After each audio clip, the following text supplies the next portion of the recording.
Okay. Hello guys, welcome to the Gibson family. If you are seeing this face for the very first time, this is Mama Ejima and here is the Gibson family. This is me and me alone. Okay, in today's video, before I share, please, as you can see, I'm smiling more today because, hey, you don't know what you guys have done for me. You've done a lot for me and I really appreciate you guys. You have really done enough for me. I'm almost there, guys. I'm almost there. Waking up this morning to check, I'm almost there. And I know that it is because of you that I'm getting there. I'm thanking every one of you. I'm speechless. In fact, I'm thanking every one of you for supporting this family. I thank you people. God has used you people to support this family and I appreciate every one of you. Thank you so much. We're almost there.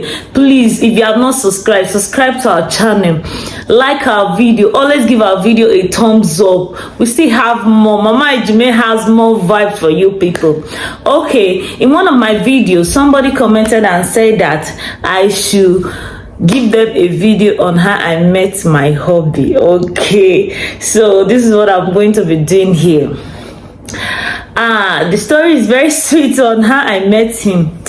Okay, so meeting hubby was like something God has already arranged. You understand? Because then it was as if we were not even dating at all. So hubby used to have a poultry farm, so they sell chickens and they sell eggs in my village. So hubby is from my village, so we are from the same village. So there was a day I was telling my friends I wanted to buy eggs, and the way they are selling eggs in the village is quite expensive. So one of my friends was like, there's a poultry down the ring road in my village, so that we can go there and get our eggs in a very cheap rate that they sell eggs there.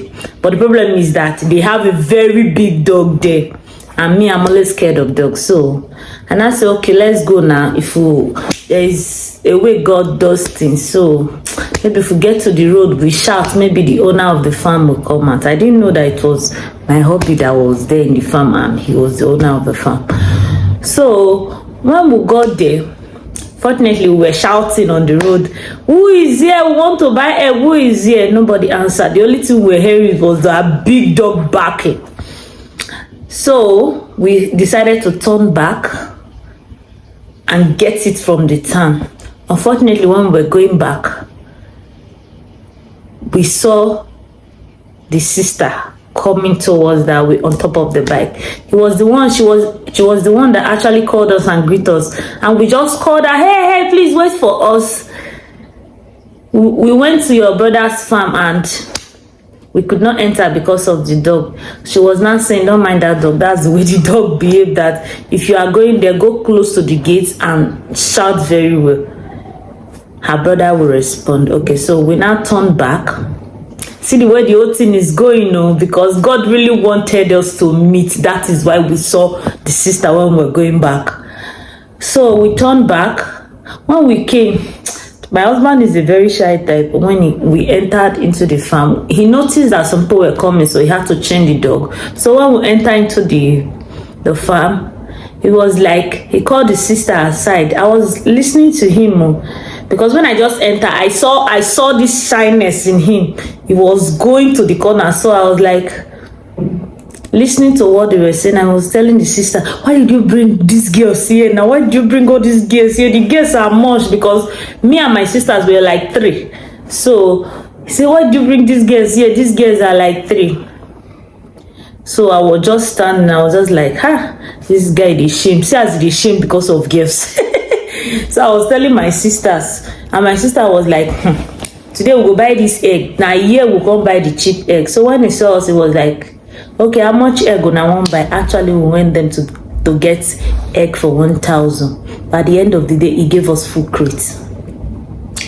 So that day passed. Another day, about some days back, we saw inside the town and we greeted very well. He does not come into the town normally because they live in the next town, but they're actually from my town. So when he came, we greeted. You are the girl that came to buy egg that day. I say yes. He said, I noticed that you love eggs. I say yes, so I love eggs, but it's just that eggs are expensive, so that's why I don't get it much here. He now said, don't worry, you can be coming to the farm. I'll give you the cracked ones. I was now like, that dog, the dog in your farm, I'm scared of dogs because I know what dog has done to me before when I was in school. And I said, don't worry, let's exchange number anytime you are coming. Call me, then I will send the dog. That is how we exchange numbers, my brothers and sisters. That is how I started going to the farm. From friends,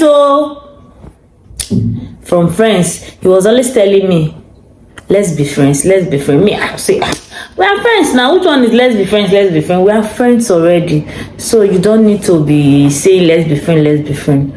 From there, he started saying I should be coming to the farm every day since I'm around. I should be coming to help him, my brothers and sisters. That's how he started. Okay, I was now going every day. I will be going home.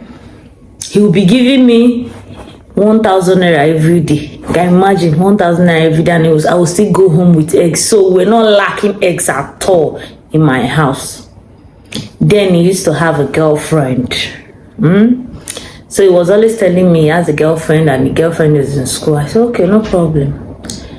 Until one day like that, I don't really know how it happened. So I just said, okay, I will not be coming today. Any day I did not come, my phone will not rest. And this guy will be telling me, we are just friends. So I will say, okay, friends now, so I will not come today. He will say, no, you have to come. I will be bored. Okay, when I was not coming before, when you're not doing well, he say just come now. My father is asking after you, this, that. Because I told the father that my name was Ogale, which means blessing. So the father was like, the first comment the father made was that, your name is Ogale, blessing. That means another blessing has been added to my family because my mother-in-law's name is Blessing. I was not like, okay. He now said, I know your father. Your father is a very good man. They live together in the next town. I said, okay, no problem. So it was an instant. If I said I don't want to come to the farm, he will come and look for me at home. That is how it started. So there was a day I just decided that, okay, because the whole friendship was now going from the friendship to the other side. There was a day I have to ask him, are we friends or what? Let me ask you, do you have feelings for me? He said, what he feels for me is more than like. What do you feel for me, Oga? It's more than like. Say it, what you feel for me. He's a shy person. He's a very shy person. So it was like, I don't know how to express what I feel for you, but I have a girlfriend and I don't want to break the girlfriend's heart. Oga, you get girlfriend. Oh yeah, Kukuma, go meet your girlfriend now. Which one be what you feel for me is more than like? Okay, after like, what do we have? So that was how we were going on till a certain day. My church was close by to the farm. So he now said that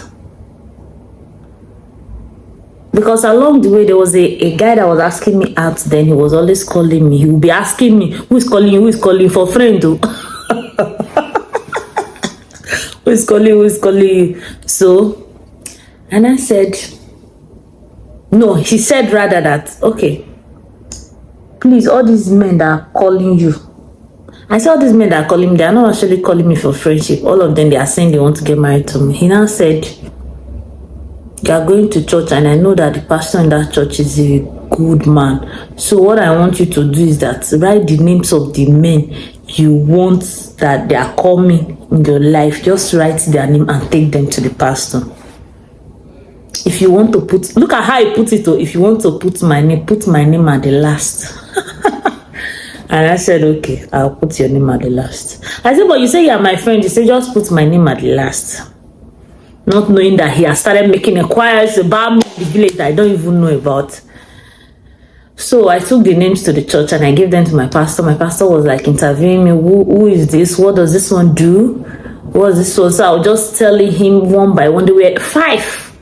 It was the last one. It was the 5th one. So I told my pastor everything, and when my pastor looked at the last name, which was his name, he now said, what does this person do? I say, he's the owner of the farm, the poultry farm that is close by to the church here. He now said, oh, that man, okay, his father attend the church. I don't actually know the son, but he said he don't actually know the son, but he knows the father very well that he attends the church. He now said, okay, I should give him 1 week to pray about the names. My brothers and sisters, 1 week reach, because we normally do counseling on Wednesday, every Wednesday in our church. So that Wednesday, that was when he said I should come back. I came back, the crowd was much, I could not see him. So I had to say, okay, since the crowd is much, I'll go back. When I went back direct to his farm. And he was asking me, what did your pastor say? Who did your pastor choose? I said I could not see my pastor because, one, the crowd is much and people are much. So I could not see him. I said, okay, no problem. I didn't say anything. So the Sunday of it was our pastoral love offering. We do once a month pastoral love offering. So I was like, I don't have anything to take to the church, because anytime I was doing pastoral love offering, they would say, bring something that you know you are using, as in what someone can eat, not by money. I said, okay, I don't have anything to take to the church. He now said, because he also has plantation days, he now said he's going to give me 2 bunch of plantain and 2 crates of big jumbo eggs to carry to the church, that the man is a very good man, that he has been praying for the father for a long time. I said, okay, no problem. So I don't have a car to take the things to the church, so I had to tell him on Saturday to help me with his car to take the plantain and the eggs to the church, so that on Sunday I'll present my when people are taking their own to the altar. That was how we went there that Saturday evening. When we got there, Daddy was standing outside, which was my pastor, my reverend. He was standing outside. He saw me from afar, because where he was standing outside, it was far from where we were taking the things to. He saw me, daughter, please come over.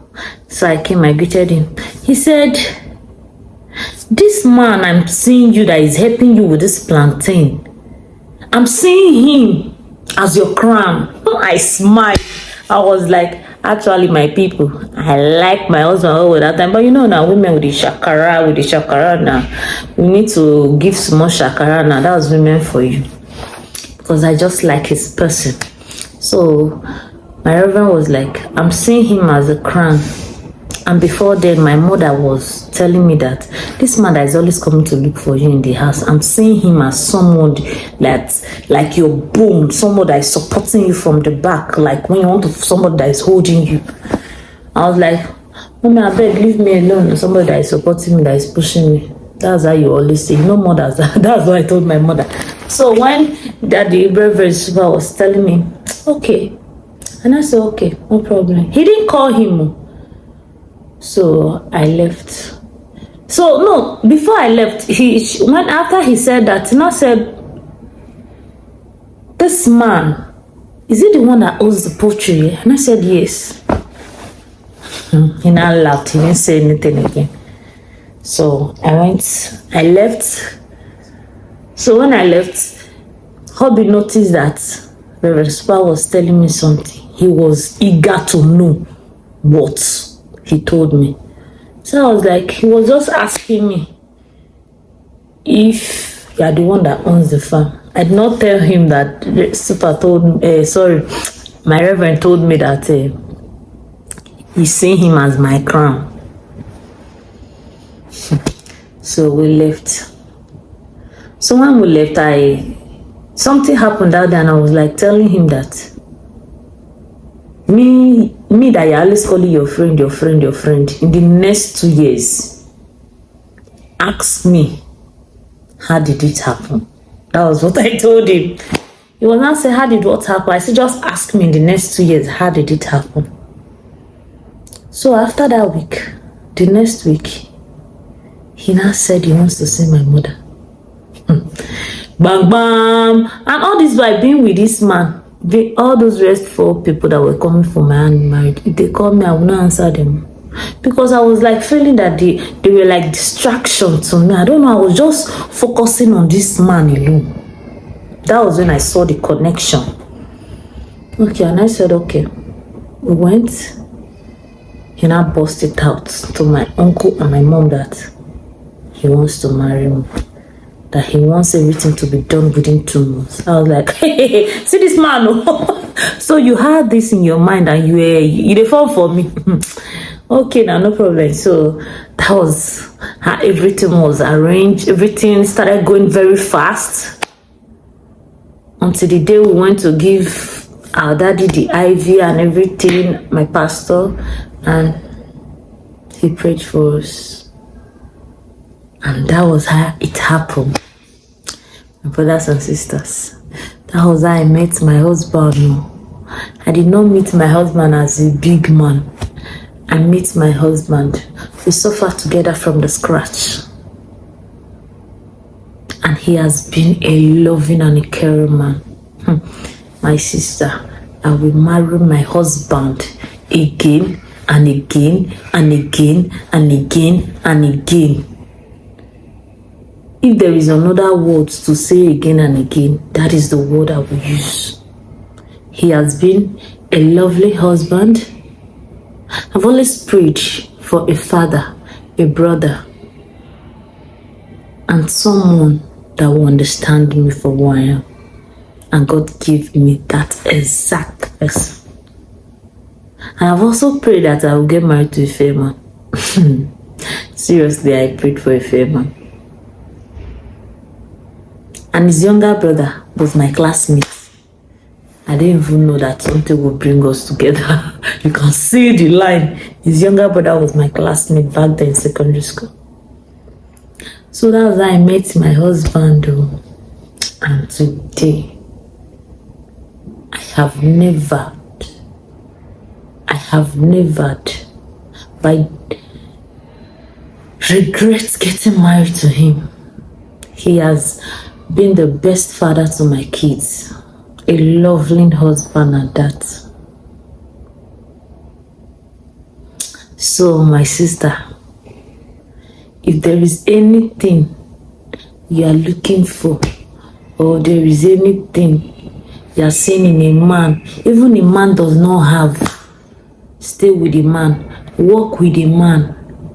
If God said this is your husband, when the future won't open for you, it'll be like, you know, as this light, like this light when they off, na so na future they be.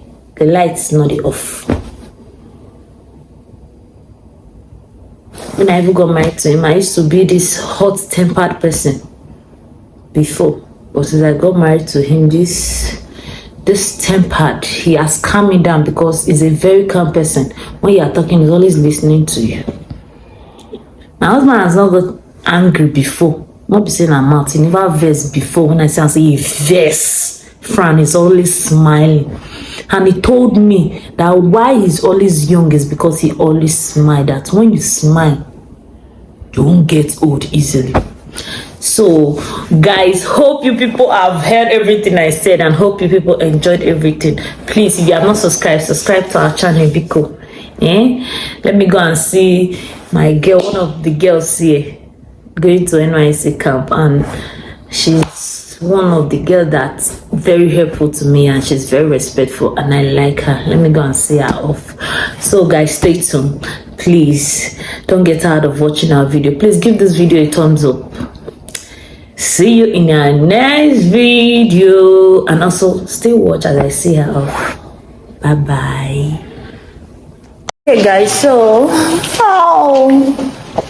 my baby is going to camp. Let me say very good goodbye. I'm going to miss you, baby. Hey Bo, come back so. 3 weeks is like 3 years. Oh, straight Johnny Messi. All these my babies, and then they make the place they sweet me pass. Zara, take care of yourself. Oh. Don't look for trouble. I won't. Be a good girl.